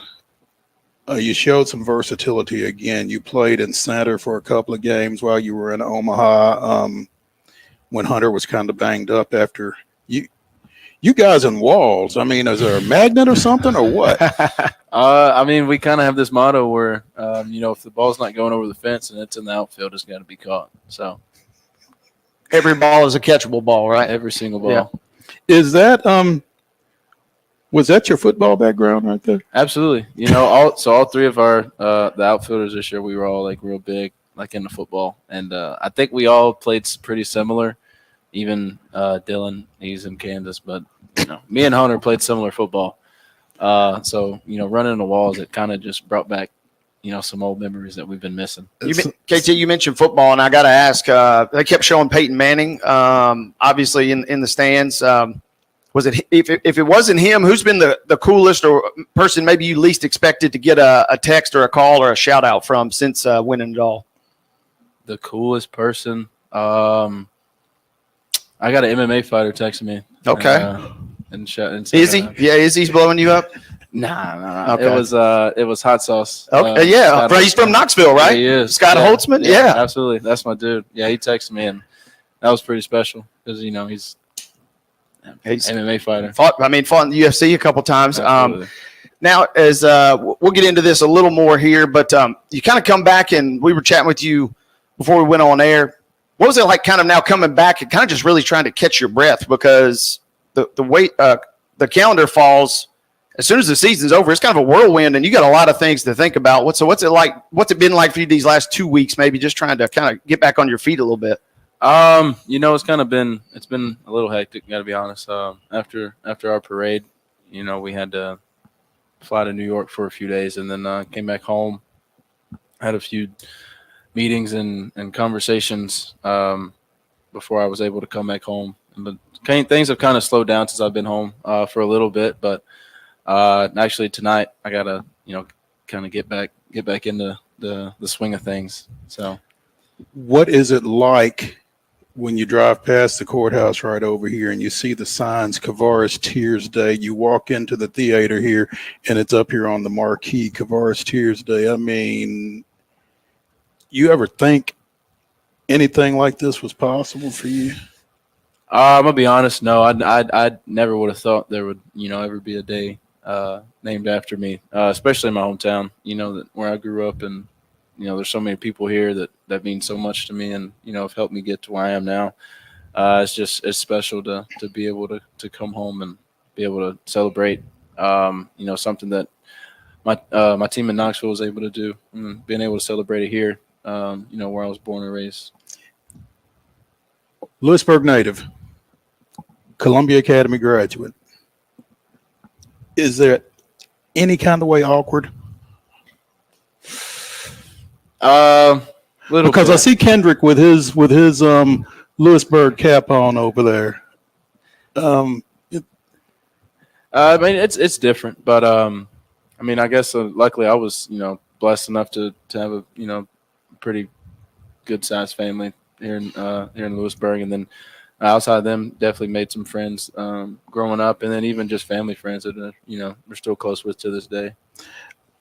I know Dante Hightower's from here. They probably had a day for him at some point, either for one of his many Super Bowls or something like that. You probably came to some of those. I kind of thought this was an Alabama town. I guess clearly that's not the case. Nah, it's Tennessee. Vols country, for sure. I'm like Mo. I thought I'd see a little more crimson, but I guess not. Hey, KT, I do want to ask, since we are in this small town and we're talking about your day, have you been texting your teammates saying who else on the team? Anybody else got a day yet? I'm the only one so far that's got one. Now, hang on. Hunter Isley had his yesterday. Okay, you celebrate. So you're not the first, I guess, but you're probably one of the few, I suppose. And then Dylan, I think he has his next week or sometime this week. I'm pretty sure. Oh yeah, he had his. Yeah. It's going to be a little different in Kansas, though. I would think. They're no offense to anybody. No offense to anybody from Kansas, but I mean, it's the in-state school, and Hunter stayed home, you stayed home. As you look up and down that roster, I mean, you played with a lot of guys that you were particularly familiar with, I would imagine, from high school. I mean, A.J. Russell is from Franklin. There's some other guys. There's a lot of in-state flavor on this team. How special does that make this for y'all? I mean, I think it definitely means a lot to, especially us guys that are from Tennessee. But yeah, I played with I played against Beam, Drew Beam, played against Andrew Binky in high school, which I have a funny story about him that frustrates me to this day. But we got time. All right, so Andrew Binky, he's one of our pitchers. He went to DCA, and we played him one day up at their field, and he had a broken wrist, and he went 4 for 4 bunts against us. And I'm telling you, he's one of my best friends, so I'll say this. I wanted to beat him up so bad during that game. I was so mad at him. He wasn't bunting off of you, was he? No, I was at first. Oh, he was just like he's just like really, really fast. And I kept telling him, I was like, dude, swing the bat. Did y'all know his wrist was broken? Mm-mm. Oh. I had no clue. Like, I was like chirping him, like, come on, dude. What are you doing? Oh, that's awesome. KAVARES Tears joining us here on Main Street Sports Today, presented by the Tennessee Orthopedic Alliance of Columbia. So what is what's the itinerary for this afternoon? I know at 4:30 you are being recognized over here on the courthouse steps, and County Mayor Mike Kenny is going to be reading the proclamation, and then at 6 you're going in front of the city council. Are you going to be speaking at any point? Yeah, I think I will be sharing a few words towards the end. You looking forward to that? I'm trying not to get butterflies right now, so I'm trying not to think about it as much as possible at the moment. But bigger butterflies this afternoon, this evening, or that Monday night in Omaha? Definitely this. speaking in front of a lot of people is not my forte. 20 home runs. One of 5 UT players to hit 20 home runs, which set a Division I record. 73 runs scored, 62 RBIs, 16 doubles, and 324 batting average. Each of those were among the top 4 totals for the National Championship Volunteers. Not that you weren't capable, but I mean, when you hear those numbers, when you look at those numbers, what do you think about the season you had individually?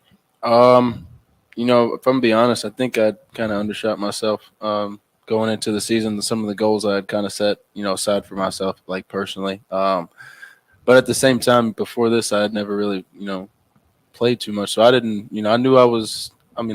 I knew I was okay, but like I didn't know like what I was fully capable of doing, like in a year's worth of at bats and playing time. So, I kind of didn't really. I don't know. I didn't really. You didn't have a feel. Yeah, I didn't have a good feel. Of some of the goals I want to do. So I kind of just put all that to the side and was just play hard. As you look back at this season for yourself individually, what are you most impressed with? Definitely defense. You know, our pitchers are up there, especially in the hot sun, throwing pitches, and I think it feels good to be able to kind of save them some pitches or get them out of a jam.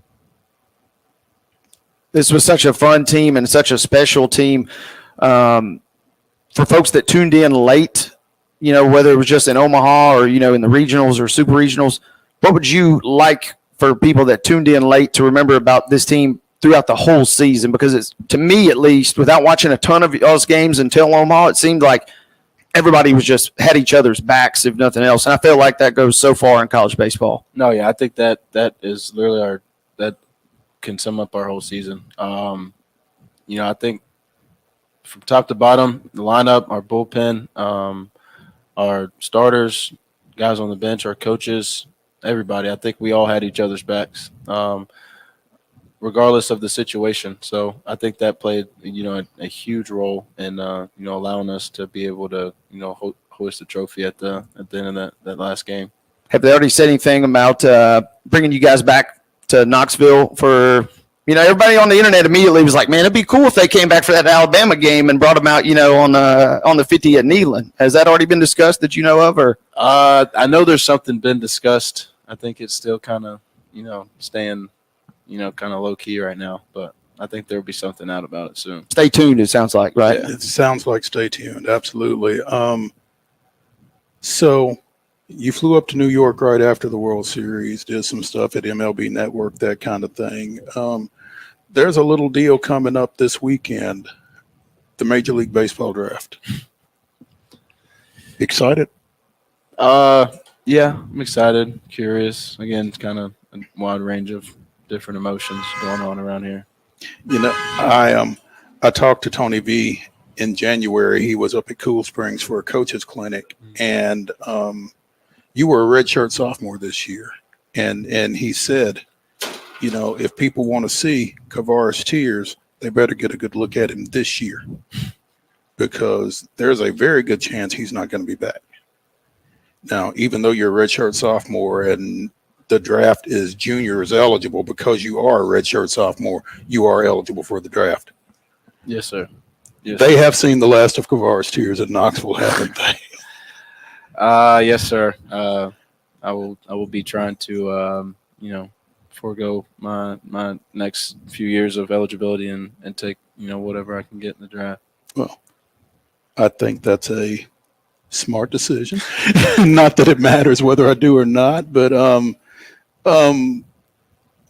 what is it about pursuing your professional career at this point that excites you?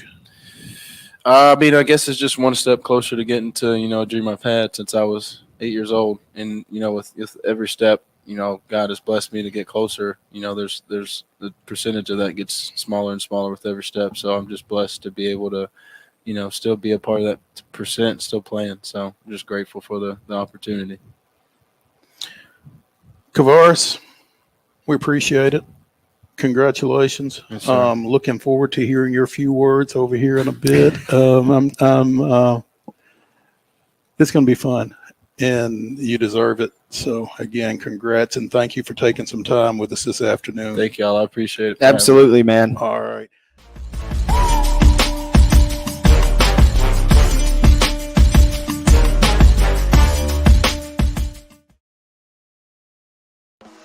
Bluegrass Auction Associates is hosting another estate auction in White House, Tennessee on Saturday, July 20th at 10 a.m. Join Bluegrass as they sell the Judy Matthews Honeycutt Estate, conveniently located in the scenic Orchard Park subdivision. This beautiful estate includes both real estate and personal property, so everything must go.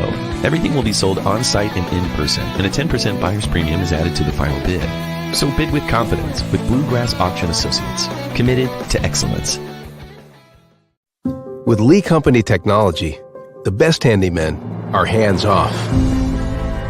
Lee Company techs have been using visual findings and other smart technology tools for years to add transparency and virtually take customers along. You see what we see, whether we're in a crawl space or on a roof. With Lee Company, technology helps us help you, no matter what's happening in the world or at your house. Piggly Wiggly, located in Neely's Mill Shopping Center, is Columbia's locally owned and operated Cost Plus 10 grocery store dedicated to serving the community with low prices and smiling faces.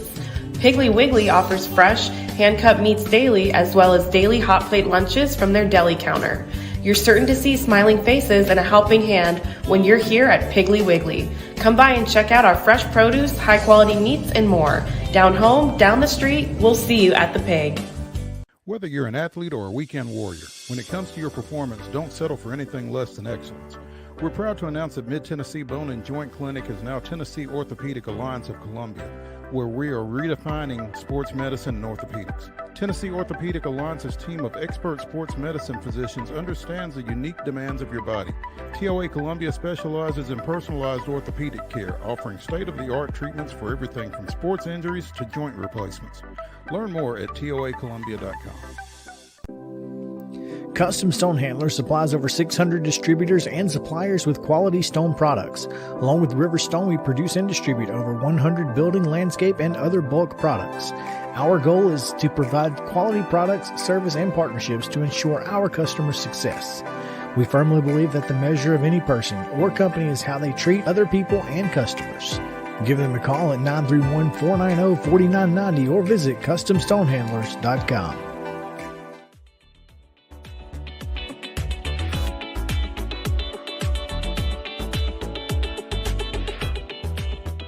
Welcome back to Throwback Thursday here on Main Street Sports Today, presented by the Tennessee Orthopedic Alliance of Columbia. I'm Maurice Patton, along with Wade Neely, coming to you from the Lee Company studios of our respective homes. And Wade, I had to resist the temptation to go and get back on that recliner that we discussed earlier during that segment just now with KAVARES Tears, but I was afraid if I did, I would have just slept through the rest of the show. So had to exercise a little discipline there and stay in it. So kudos for fighting through it there. Way to battle. Absolutely, no doubt. Again, it was an early morning today.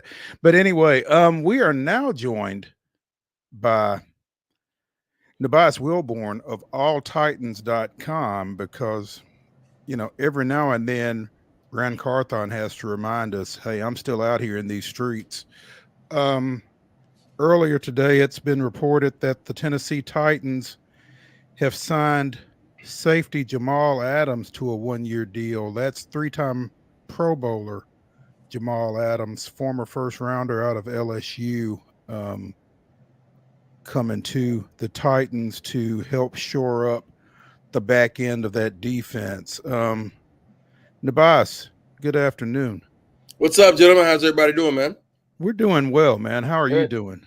Hey, you know, trying to enjoy these last few days, I suppose. You know how it goes. Can't complain. So what is the significance of today's transaction? Well, man, if if you're a Titan safety, you might be a little concerned about your viability on the team. I mean, this was a position that was still one of need, and they went out and got what they believe is the best player available. And they got a guy. Now, again, how good is Mr. Adams today in 2024? I do not know yet, considering the fact that he hadn't played a full season, 3 years, if I'm correct. And I think the last couple years, he's really been kind of in and out and struggling to stay on the field. So we'll see. But if he's healthy, I got to think he's better than what the Titans have right now, right? One would think.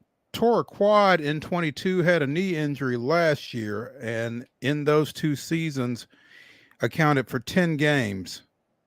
But in 20, that was his last Pro Bowl selection of his 3, set a single season sacks record for a defensive back with 9.5, earning a 4-year, $70 million extension that made him the highest paid safety in the league at the time. So if healthy, obviously the caveat there, but there's a lot to like, I would guess, from the standpoint that your current defensive coordinator, Denard Wilson, has some familiarity with him from when they were both with the Jets. So well, yeah, I mean, he had his best years with Denard Wilson So maybe that some of that translate. We'll see.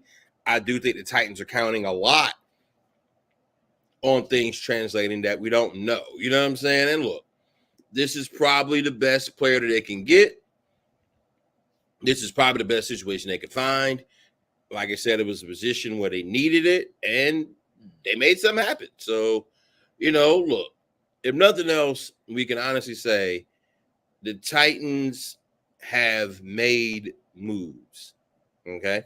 They've made moves that seem on paper to have improved their team. This is a move that on paper seems to improve the Titans football team.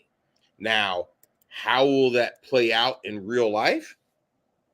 Who knows? But, we're here to say today it looks pretty good for the Titans. This is a good move for Rand. Now, again, you're getting to sign a 28-year-old safeties. We'll see. But if Jamal is healthy, that man can play. That man can play. I mean, that man's a ball. You're exactly right, Nubias, and that's what I'm curious. The Titans organization, what version of Jamal Adams do you think that they think, if that makes sense? If you're in that war room, what version of Jamal Adams do you think that they think they're getting? And does that match up with reality in your mind? That's the hard part, right? Because reality is a whole thing, right? They believe they're getting a player who they hope is close to what he was with the Seahawks at his best. Probably more like when he's with the Jets at his best. That's what they're hoping. That's what they're hoping they get. Now, will they? I don't know, man. He is under 30, so there could be some juice up in there. How do you know, man? I mean, I know we're supposed to give definitive, bang the table. Yes, this is what they did. Yes, they're so much better. Yes, put the Titans in the playoffs. But we don't know, man. I mean, like I said, they signed a lot of free agents. You go back to getting Lord Cushenberry at center. You go back through all the different players they've gotten. New coaching staff. Also, keep in mind, guys, this is a staff who has a first-time head coach, okay? First-time offensive, defensive, and special teams coordinator with a second-year GM and a second-year quarterback, okay? I'm just saying, man. Boom or bust, right?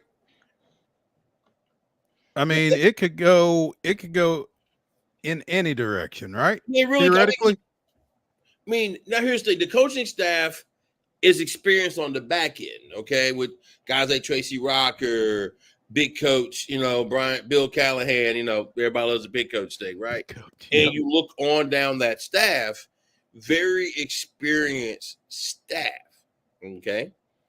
But when it comes to your major positions, you are very young, all right, when it comes to experience, including at quarterback, where you have a second-year quarterback who was thrust into starting because of injury last year, okay?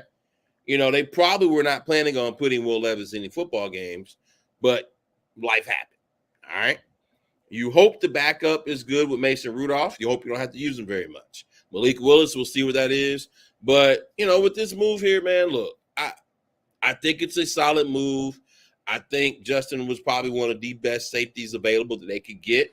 I haven't seen official numbers yet, on the deal, but probably still leaves the Titans with a little bit of cap room still to do something else. So we'll see. What would you think that something else might be, Nabas? I mean, at this point, when you look at everything else that has been addressed, what do you feel like is left per se? I mean, you could always use another offensive lineman. You could always use more depth at receiver. You can always use more depth at linebacker, more depth at defensive line. I mean, just more of everything, really. I mean, think about it. I mean, look, there's a reason why this team is coming off consecutive losing seasons and had the coach fired, okay? Right. Also, if you look at that roster, look at all those guys who left, a lot of people who were Titans last year are not currently in the National Football League. And in fact, the Titans, if I'm quoting this correctly, had one of the highest percentages of players from last year's team who did not latch on with other ball clubs. Okay. Oof. I'm just saying, man. Like, Yeah, look, I'm still relatively new, so I'm still picking up things and learning as I go. But there's a lot of reasons to have very strong questions about how good this team is going to be, man. And I hope that people are being a little bit more realistic in their outcome for this team. Doesn't mean it's all doom and gloom, because they are getting younger. They are trying to get better, but it's tough, man. It's a tough league. I'm looking at this article about Adams signing on NFL.com. It feels a little bit like a team welcoming some mercenaries into the fold. But considering how last season went for the Titans, there's no better time than now to welcome a collection of veterans to a roster in need of some direction. Okay. Pretty well says it, huh? Yeah, I mean, look, man, they're a young team, man. They're a young team without a lot of experience, a lot of star players. I mean, look, I like the addition of Calvin Ridley. I like L'Jarius Sneed. I like Chidobe Awuzie. I think they have a chance with Adams if he's healthy. And you look at Cheeto, you look at Roger McCreary, you look at Sneed, you might be talking about one of the best secondaries in the league. Okay. I mean, there's a chance they have a chance to be that good in the secondary. Then you start looking at some of those backup corners, things of that nature. Maybe even you put McCreary in some safety situations sometimes. You know, nowadays with these 3 and 4 wide receiver sets, what is a safety in 2024 football? You know what I'm saying? Right. You know, which is a whole nother conversation when you look at the sport, where it's going and where it's come from. All right.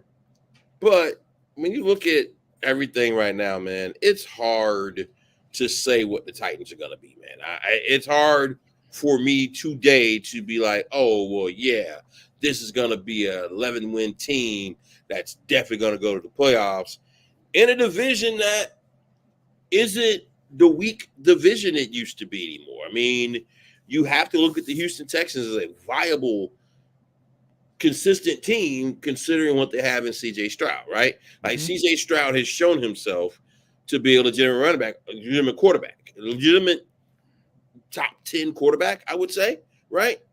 Who after last year coming as a rookie, you didn't know how good he was going to be. And now he looks to be a legitimate, viable top third, if not higher, quarterback, right?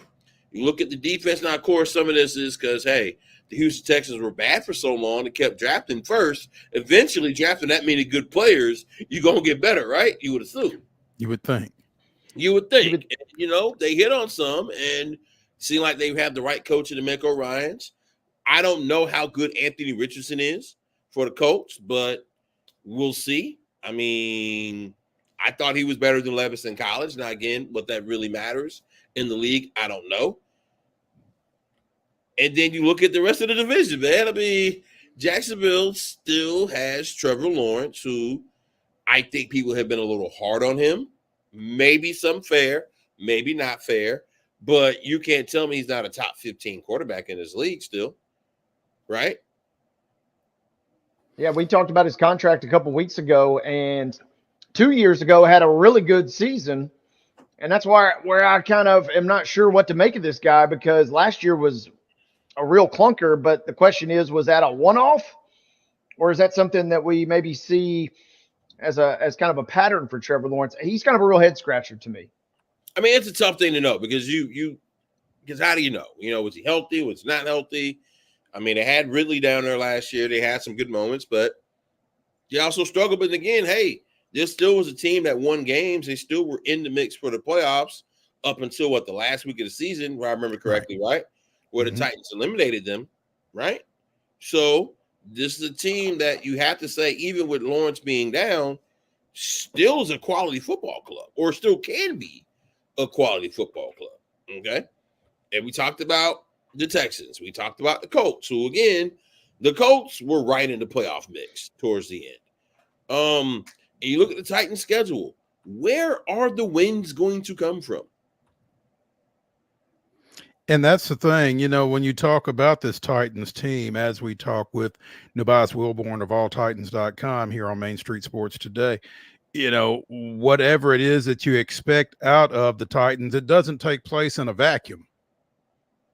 if they beat somebody, then somebody loses. And so, while that sounds obvious when I say it like that, the fact of the matter is, where do those wins come from? Who do they beat? And how do they match up with those teams? I mean, you look at the collection of talent that is going into training camp here in about 2 weeks, I guess.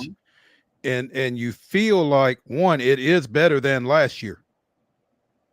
But how much better or how much worse have those other teams that they played during that 6-11 season last year or in this upcoming season? How much better or how much worse have they gotten? Prime example. They played the Cincinnati Bengals this year, right? And the reason why they played the Bengals is because of how the crossover worked with the two teams having the worst record in their divisions. Well, the Bengals were missing somebody on their team. The Bengals were missing somebody on their team. Who's kind of important. A little fairly bit. important. Yeah. Just a smidge, Yeah. He's a little impactful. But a slight bit, right? Guy named Joe Burrow, but maybe you've heard of him. I don't know, but depending on how closely you follow professional football. Right. I mean, he did take a team to the Super Bowl a couple of years ago, and I still think he was pretty good. So you're missing him. Well, you're probably not going to be as good. It means you're going to lose games in also a very tough division, AFC North, with the Steelers and the Ravens and, a Cleveland Browns organization that actually got his stuff together, right? But they play that fourth place team. They play the LA Rams, who also were a fourth place team, who I would imagine under Jim Harbaugh, excuse me, the Chargers. I'm sorry, I said Chargers. Chargers. You keep forgetting there's two teams in LA, but I'm saying the Chargers. Right? I'm glad it's good. I appreciate you doing that because it makes me feel better because I keep wanting to put the Chargers in San Diego and they ain't been there in years. Yeah, so, well, that's the thing. Yeah. But then the Rams were in LA for 20 years and then they're back in LA. I don't know, man. Who knows? Yeah. Man? You have to keep a scorecard to know where these teams are. But absolutely. But seriously, I mean, you look at their schedules, not an easy schedule. The Bears might be better with Caleb. We'll see. I mean, the Jets will have Aaron Rodgers back. We'll see what that looks theoretically. Like.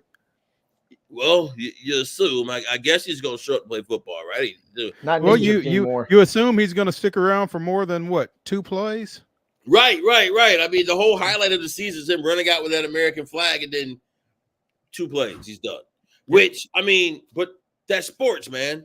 And that's one of the things about it, sidebar, it's kind of like Kawhi Leonard, right? Where we just saw where he, and people were like, oh, well, Kawhi. But I'm like, hey, man, that man won championships, man. And that man, to me, is one of the best players of his era. You know what I'm saying? I would put him in his era, his years of playing, I'd put him right in the top 5. Like, I think he's better than Jimmy Butler, for instance. You know what I'm saying? I think Jimmy Butler is really good. I don't think he's better than LeBron or Steph, but hey, there were times when that boy was neck and neck, especially in Toronto. But injuries, man.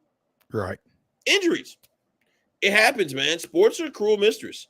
Thing about sports is we love sports. Sports don't love you back.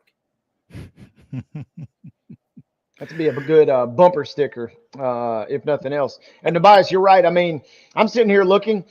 I could easily see the Titans defeating the Bears in that opener and then beating the Jets at home the following week, which would set up a crazy matchup versus the Packers, who everybody and their mom is really high on this year. Or I could see them losing to the Bears, losing to the Jets, and then you're facing a really good Packers team at home. So, I mean, it seems like we will have a decent little indicator of it's going to be a lot harder for this team, in my mind, to climb up if they get off to a slow start than opposed to if they get off to a fast start and then maybe come down to earth a touch. I mean, look, I could argue the Titans will be a better team this year than they were last year.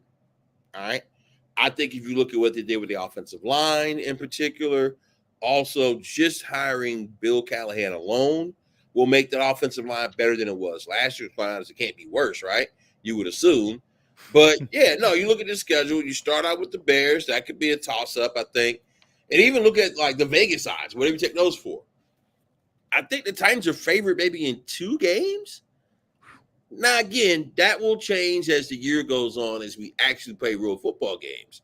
But if you look at it, okay, you start with Chicago, that could be a loss. You get the Jets, that could be a loss. The Packers, that could be a loss. Then you go play the Dolphins at Miami. That could be a loss. You get an early bye too, right? Then you go have the Colts. Then you go to the Bills. Then you go to Detroit. Then you get New England at home. I think that's one of the few games the Titans are favored in. Then you go to L.A. Then you host Minnesota.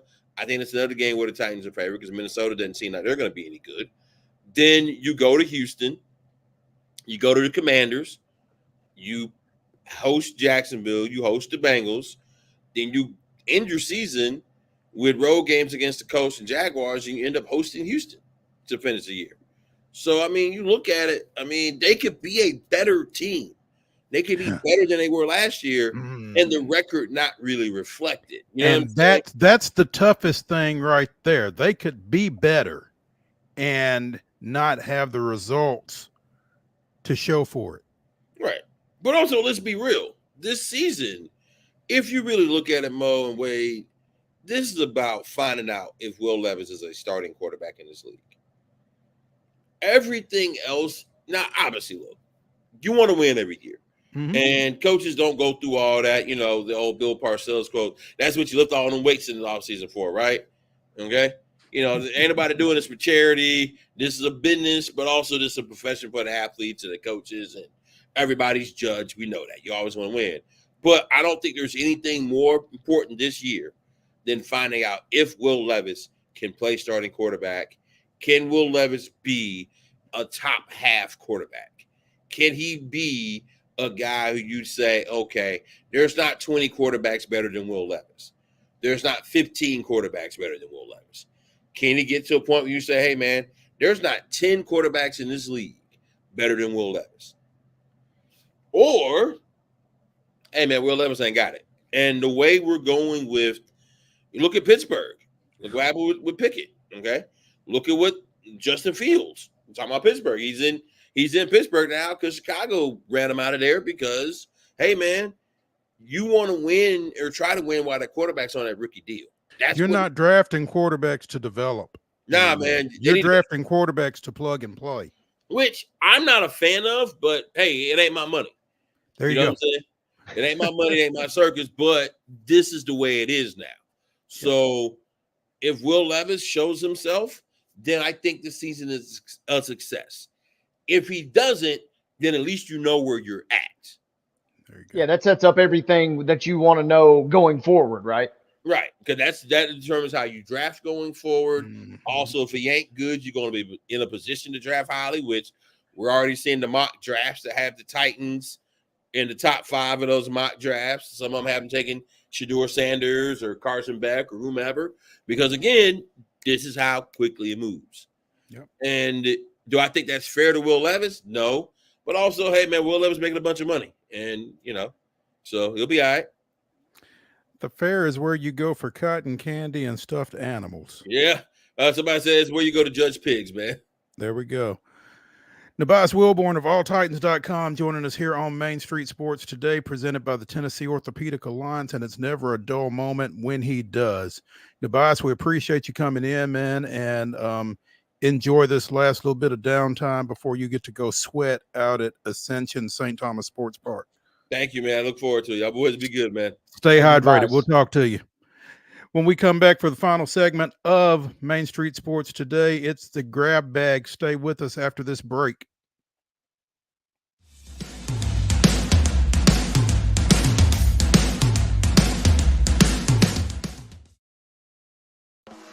Bluegrass Auction Associates is hosting another estate auction in White House, Tennessee on Saturday, July 20th at 10 a.m. Join Bluegrass as they sell the Judy Matthews Honeycutt Estate, conveniently located in the scenic Orchard Park subdivision. This beautiful estate includes both real estate and personal property, so everything must go. Everything will be sold on-site and in person, and a 10% buyer's premium is added to the final bid. So bid with confidence with Bluegrass Auction Associates, committed to excellence.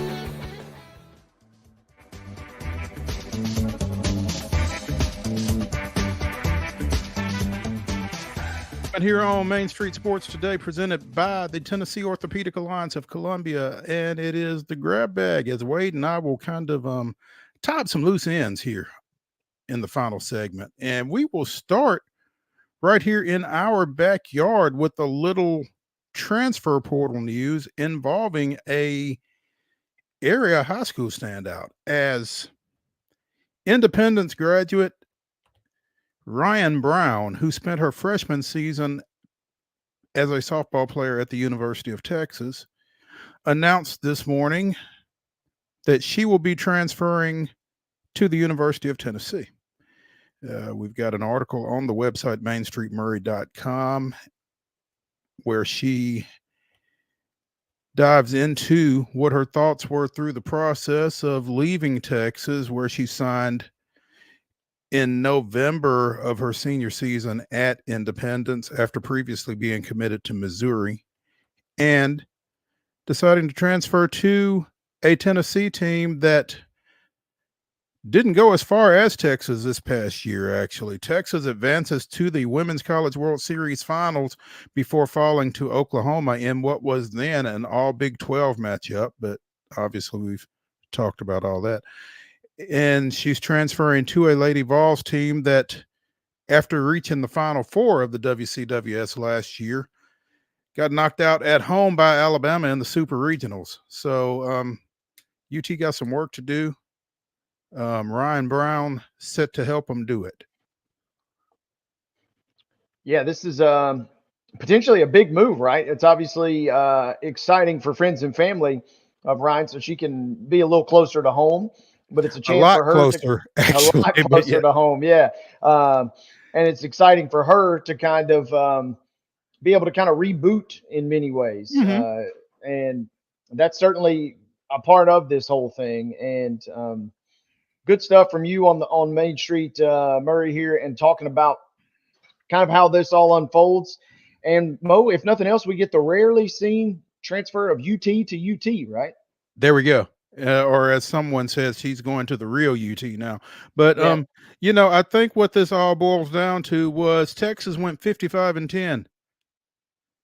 They played 65 games. Ryan Brown played in 11. I mean, that's got to, I mean, yeah. Gotta go where the action is. And this seems like a better shot at getting action, it sounds like. There you go. Bill Belichick. It's funny to me how the folks that seem to dislike the media the most show up in the media. Bill Belichick is going to be an analyst on Inside the NFL this season on the CW network. It's his third, significant media gig for the upcoming season, because he's also going to be a weekly regular on the Pat McAfee show, and he will be on ESPN's Monday night Manning cast. And again, I mean, secure the bag if you've not already at the age of 72. It just feels a little hypocritical to me, for the way he treated media members to suddenly, not have an issue with drawing a check in such a capacity. So, but yeah, I'm sure his insight will be welcomed and valued and that kind of thing. It just rubs me the wrong way. Yeah, it's and we see the similar with Saban, right? Obviously getting in the mix here. Belichick's, he's going off the rails. He's got it with the media now. He's got, his internet blowing up, the 24-year-old girlfriend he's got now. I mean, Belichick is just doing kind of like Costanza. He's just doing opposite day. Everything is upside down with this guy. So I don't know what's going on with Bill, but yeah, he's certainly making the rounds in the media appearances this fall, it's going to sound like. Living his best life, I guess. When we were talking about Greg Berhalter and the U.S. national men's team, we mentioned their loss to Uruguay in Copa America. And we told you that we'd be coming back to Uruguay before the end of the show. About a dozen Uruguayan team members went into the stands Wednesday night at Bank of America Stadium over in Charlotte, following the team's 1-0 loss to Colombia in the Copa America semifinals. This was crazy, and I watched this match last night, and it was a wild. Did you watch this? There was a fight already going on the field, and I stayed with that to see if it would develop, and it kind of fizzled out. And then as I changed the channel, I pull up social about 10 minutes later. I don't know if Fox actually showed. They had already gone back to the studio, I think, at that point. But this was insane. The match was just bonkers. And then, it's Malice at the Palace 2.0 just in Charlotte. I didn't know that there were that many Colombian and Uruguayan fans in Charlotte, but they were raucous last night, and it was kind of quote unquote tame by fight standards. Nothing will live up to the Malice at the Palace, of course, but thank goodness it was still pretty crazy to watch. As anytime you see players with jerseys going in the crowd, it's never really a good thing. The crowd of 70,644 was about 90% in favor of Colombia, but a small patch of Uruguay fans fought with Colombia supporters as beverages were thrown. Team members then climbed a staircase into the crowd,